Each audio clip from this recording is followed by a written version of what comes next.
Salut à toutes, salut à tous, j'espère que vous allez bien. Nouvelle vidéo aujourd'hui. Vous ne le savez peut-être pas, mais je suis un grand fan de sport mécanique. En cette période si particulière liée à la crise sanitaire, il y a des grands prix environ tous les week-ends. Et si je vous dis qu'il faut absolument regarder ces sports cette année, vous me croyez? Eh bien je vais essayer de vous convaincre si vous ne l'êtes pas déjà, c'est parti. L'année 2020 est une année très étrange dans le monde des sports mécaniques. En effet, une multitude de courses ont soit été reportées, soit annulées au profit d'autres grands prix qui n'étaient absolument pas prévus au programme. Avant toute chose, on va évidemment déterminer ce qu'est un sport mécanique. Selon la définition, ce sont des sports qui nécessitent l'emploi de véhicules motorisés. Oui bon, c'est la définition Wikipédia, mais vous en faites pas, c'est pour la transition. Lorsqu'on pense à cette définition, il y a forcément un sport auquel on imagine, et bien majoritairement, c'est la Formule 1. C'est évidemment la discipline la plus médiatisée dans les sports mécaniques. Depuis 2014, Mercedes décroche un peu tout sur son passage. Titre pilote, titre constructeur, bref, tout y passe. Concrètement, il ne reste que des miettes pour les autres écuries. Si Ferrari avec Sébastien Vettel a souvent été proche de titiller la marque allemande, les autres sont très loin de pouvoir concurrencer l'ogre Mercedes. Cette saison encore, Mercedes domine assez largement ce championnat, comme on le voit. Lewis Hamilton 107 points, Valtteri Bottas 73 en seulement 5 courses. Il faut dire que sur les 220 qui sont possibles de prendre, ils en ont déjà pris 180, seulement 40 points ont été laissés par les hommes de Toto Wolff, c'est quand même très peu. Et on le voit ici, Max Verstappen c'est le seul à pouvoir jouer les troubles faits, 77 points. Deuxième au général, c'est le seul à avoir remporté un Grand Prix hormis les deux Mercedes, et c'était la semaine dernière au Grand Prix de Silverstone. À son âge, Max Verstappen a énormément de potentiel et Red Bull mise exclusivement sur lui. Ce qui n'est pas le cas d'une écurie comme Ferrari par exemple, qui a du mal à dégager une hiérarchie entre ces deux pilotes. Si Lewis Hamilton risque vraisemblablement de remporter son 7ème titre de champion du monde et égaler Michael Schumacher cette saison, il peut aussi décrocher certains records. Il l'a déjà fait pour le nombre de victoires dans son Grand Prix national, c'est la dernière ligne. Il en avait 6 pour Alain Prost dans son Grand Prix national, le Grand Prix de France. Et bien Hamilton il en est déjà à 7 avec son Grand Prix, le Grand Prix de Silverstone, il y en a eu 2 cette saison. Hamilton en a remporté un, Verstappen a remporté le deuxième.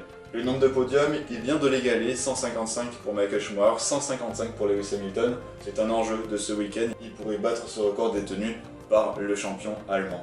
Et puis ce dernier record, celui qui n'a pas encore été battu, le nombre de victoires en Formule 1, 91 pour Michael Schumacher, Lewis Hamilton en a 87. Il devrait très logiquement remporter encore 5 courses à l'issue de la saison, peut-être pour battre ce record dès cette année en tout cas, on l'espère bien sûr pour Lewis Hamilton qui est en train de connaître une carrière absolument magistrale. Mais cette saison il y a aussi plein d'enjeux, que ce soit sur la piste ou en dehors. On va rester en course encore quelques instants pour vous montrer ceci. Kimi Räikkönen, le pilote finlandais de chez Alfa Romeo, est en train de battre le nombre de tours complétés en Formule 1, 16 845 pour le finlandais. Vous imaginez presque 17 000 tours effectués par Kimi Räikkönen en Formule 1, ça fait depuis 2001 qu'il court, le pilote de 41 ans. Et puis évidemment ce record du nombre de courses disputées en Formule 1, Rubens Barrichello, le pilote brésilien, c'était dans les années 90-2000. On a disputé 322, Kimi Räikkönen en est à 316, donc il est en train de se rapprocher, 317 forcément, avec le Grand Prix d'Espagne qui se déroulera demain. Il y en a encore plus de 5 de Grands Prix à disputer dans la saison, donc Kimi Räikkönen devrait probablement battre ce record. C'est tout simplement quelque chose de fantastique qui est en train de faire le Finlandais. Ce devrait être très logiquement la dernière saison de Kimi Räikkönen en Formule 1. En 2021, il devrait sans doute être remplacé par Nico Hülkenberg, mais pour la période transfert, on en parlera dans une prochaine vidéo. Mais pour rester sur l'extra sportif, on va parler d'un dossier qui divise beaucoup. Si je vous dis Racing Point, peut-être que vous avez entendu ce nom quelque part. En effet, l'écurie dirigée par Lawrence Stroll, le père de Lance Stroll, qui est pilote de Formule 1 chez Racing Point, est placée sous enquête depuis quelques semaines. La faute à des pièces non conformes, du moins copiées sur les plans de Mercedes, il s'agit des écopes de frein arrière, non pas avant, ce qui est formellement interdit au règlement. Renault et Ferrari ont décidé de maintenir leur appel, tandis que les deux autres écuries, McLaren et Williams, se sont étonnamment retirées. Il faut dire que Mercedes va les motoriser en 2021, qui sait, je ne comprends pas, je ne sais pas. Bref, coïncidence ou non, je vous laisse vous faire votre propre avis. Toujours est-il que l'affaire est actuellement à la Cour d'appel internationale de la FIA et c'est bien parti pour durer. Dans les commentaires, dites-moi si vous voulez une vidéo explicative de l'affaire Racing Point.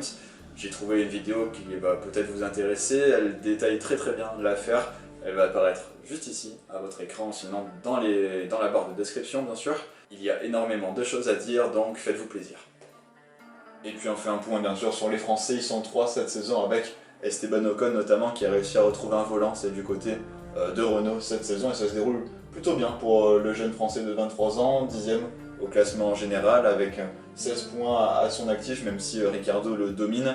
Pour une première saison c'est pas si mal, évidemment Pierre Gasly 12e du classement général avec 12 points à son compteur. Le pilote d'AlphaTauri, la nouvelle écurie qui a remplacé Toro Rosso cette saison, se débrouille pas trop mal, il a réussi un podium, c'était la saison dernière, on s'en rappelle, au Grand Prix du Brésil, c'était chez Toro Rosso à l'époque, et Pierre Gasly il est en train de monter en puissance petit à petit, il domine assez largement son coéquipier Daniel Kvyat, et on va le voir très logiquement dans les années à venir. Il a eu sa saison un peu compliquée, vous le savez peut-être du côté de Red Bull, et là ça va déjà un peu mieux avec AlphaTauri, et on espère bien sûr qu'il puisse trouver un volant dans un top team, en tout cas c'est tout ce qu'on lui souhaite. Enfin on retrouve le plus expérimenté des Français, Romain Grosjean, 34 ans, 169 courses disputées en Formule 1 et malheureusement 0 point encore pour lui lors de ce championnat 2020. Ça va mal avec As, on le sait, c'est une voiture qui fonctionne pas bien du tout, même si ce week-end ça fonctionne bien mieux sur le Grand Prix de Barcelone. Lors de la deuxième séance d'essai libre, il a fait un top 5, évidemment cette vidéo est tournée ce matin, donc voilà, les résultats des essais vont s'afficher sur votre écran, mais Romain Grosjean il a quand même cette capacité de montrer qu'il est toujours présent et qu'il reste performant même si évidemment beaucoup de gens se moquent de lui. Il a quand même 10 podiums à son actif, c'était au début des années 2010 avec Lotus notamment. Ce week-end c'est le Grand Prix de Barcelone, la course c'est demain à 15h10 donc je vous donne rendez-vous pour l'extinction des feux. L'argument principal qui gagne contre la F1 c'est bien sûr le manque de spectacle depuis quelques années. Et vous n'avez pas tort, dans le fond un Grand Prix sur deux manque clairement parfois de réels enjeux. Les 2 dernières courses ont été très excitantes à vivre, alors comme on dit jamais 203, je vois très mal ce qui pourrait mal se passer. Et si jamais vous souhaitez regarder du spectacle pur et dur, eh bien il faut se tourner plus sur la Formule 2 ou sur la Formule 3. Les formats sont bien plus courts et souvent plus épiques dans le final. Mais qui dit spectacle en sport mécanique dit généralement MotoGP. Car là, vous allez être servi, il y a environ 99% de chances pour que le Grand Prix soit spectaculaire. Parce qu'en plus de ça, on a 2 pilotes français qui fonctionnent très bien et le premier, le voici, Fabio Quartararo, seulement 21 ans et déjà 2 victoires sur les 3 premières courses. C'était lors des 2 premiers Grands Prix, 59 points, 17 points d'avance sur son futur coéquipier Maverick Viñales. Ils seront tous les deux guidons de la Yamaha officielle, 42 points pour le pilote espagnol. Et en 3ème position, on retrouve un autre pilote Yamaha cette fois-ci, le coéquipier actuel de Fabio Quartararo, c'est Franco Morbidelli, 31 points pour le jeune pilote italien. Yamaha qui surdomine ce championnat, et ça fait plaisir de les revoir à ce niveau parce que ça fait longtemps qu'on les a pas vus truster les premières places. Il faut dire que forcément quand le sextuple champion du monde et quadruple champion du monde en titre Marc Marquez se blesse lors de la première épreuve, et que Valentino Rossi à 41 ans n'a plus tout à fait sa forme de jeunesse, eh bien ça laisse des opportunités. Fabio Quartararo pourrait ainsi devenir le premier français champion du monde en catégorie reine, ce qui n'est jamais arrivé dans notre histoire. Depuis sa création, c'était en 1949 et à l'époque ça s'appelait 500 cm3 avant de devenir MotoGP, aucun Français n'a même été dans le top 3 du classement général à l'issue de la saison.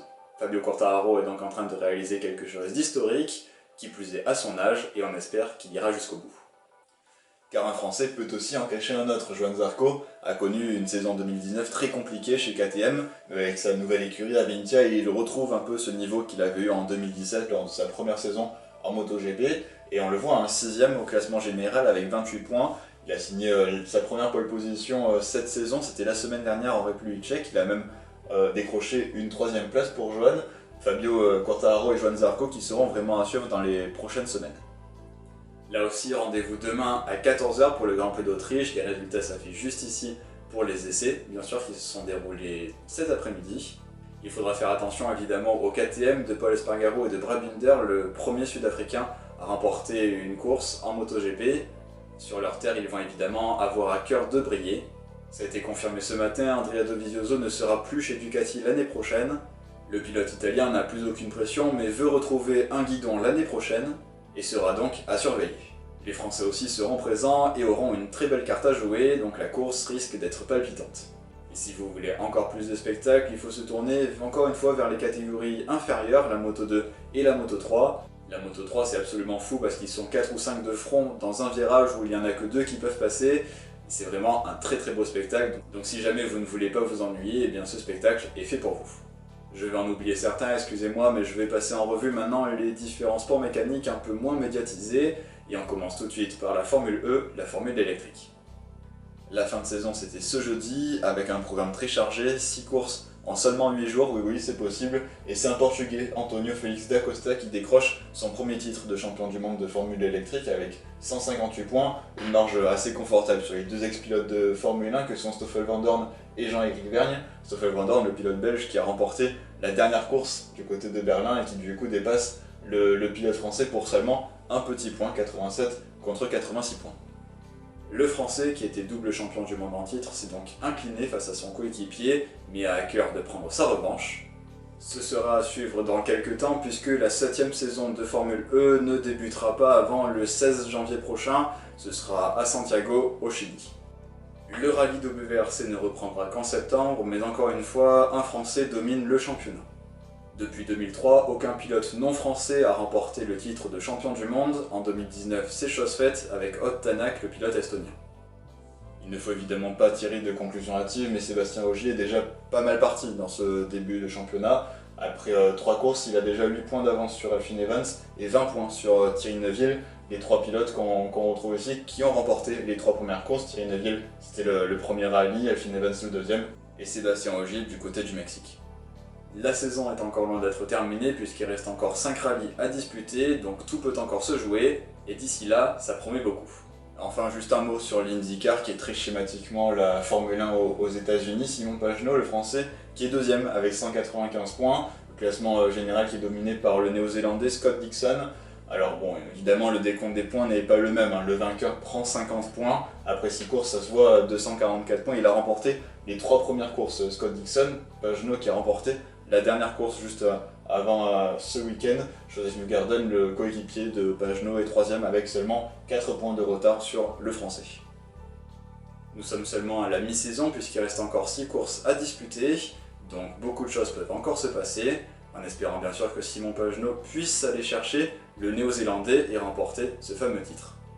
Vous demandez le programme, le voici, avec pour demain un programme très chargé. Bien sûr, dans la matinée, vous pouvez retrouver les catégories inférieures, Moto 3, Moto 2, Formule 3, Formule 2, mais à 14 h, c'est le premier rendez-vous à ne pas manquer, le Grand Prix d'Autriche de MotoGP. En suivant, bien sûr, on va passer l'après-midi ensemble à 15 h 10, le Grand Prix d'Espagne de Formule 1 à Barcelone.